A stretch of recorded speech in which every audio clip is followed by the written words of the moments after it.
Vote পর্ব শেষ। এখন সবার নজর চৌঠা মেয়ের ফলাফলের দিকে। ঠিক এই সময়েই সামনে এলো এক চাঞ্চল্যকর বিষয়। ভোটের আগে গ্রেফতার হওয়া এক গুরুত্বপূর্ণ ব্যক্তিকে ঘিরে নতুন সিদ্ধান্ত।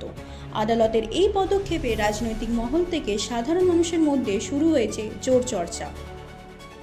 ভোটের আগে গ্রেফতার, ভোট মিটতেই জামিন।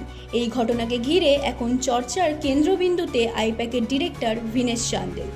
13 এপ্রিল তাকে গ্রেফতার করেছিল এনফোর্সমেন্ট ডিরেক্টরেট আর্থিক তছরূপ, হিসেব বহির্ভূত লেনদেন এবং হাওলা মারফত টাকা পাচারের অভিযোগে। এরপর আদালত তাকে 10 দিনে ইডি হেফাজতে পাঠায়, যেখানে তদন্তে তার সক্রিয় যোগ থাকার প্রাথমিক ইঙ্গিতও মেলে। তবে সাম্প্রতিক শুনানিতে ছবিটা খানিক বদলায়। দিল্লির পাতিয়ালা হাউস কোর্টে জামিনের আবেদন করেন চান্দেল, যেখানে তিনি মায়ের অসুস্থতার কথা তুলে ধরেন। উল্লেখযোগ্যভাবে এই জামিনের বিরোধিতা করেনি ইডি।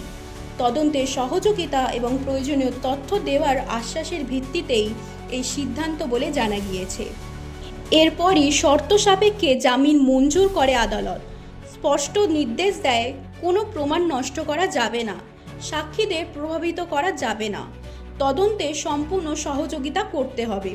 পাশাপাশি পাসপোর্ট জমা রাখা, নির্দিষ্ট এলাকার বাইরে না যাওয়া এবং কোথাও গেলে তদন্তকারীদের জানানো, এই শর্তগুলিও চাপানো হয় তার ওপর।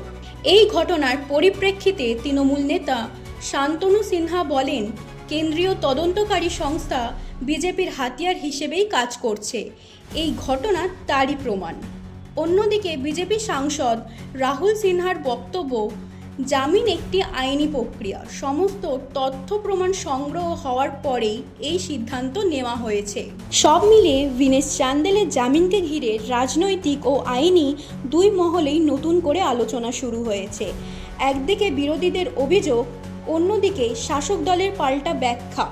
দুপক্ষের পাল্টা দাবি জোরদার হচ্ছে। এখন দেখার, এই জামিন ইস্যু নির্বাচনী আবহে কতটা প্রভাব ফেলে এবং আগামী দিনে তদন্ত কোন দিকে এগোয়। শ্রেয়সী সামন্তের রিপোর্ট, হেডলাইন্স, কলকাতা। আনন্দ আর ভালোবাসার দীপ্তিতে গড়া সমুজ্জ্বল পরমা, ঠিক তোমারই মতো। শ্যাম সুন্দর কোম্পানি জুয়েলার্স, আগরতলা, উদয়পুর, ধর্মনগর, কলকাতা।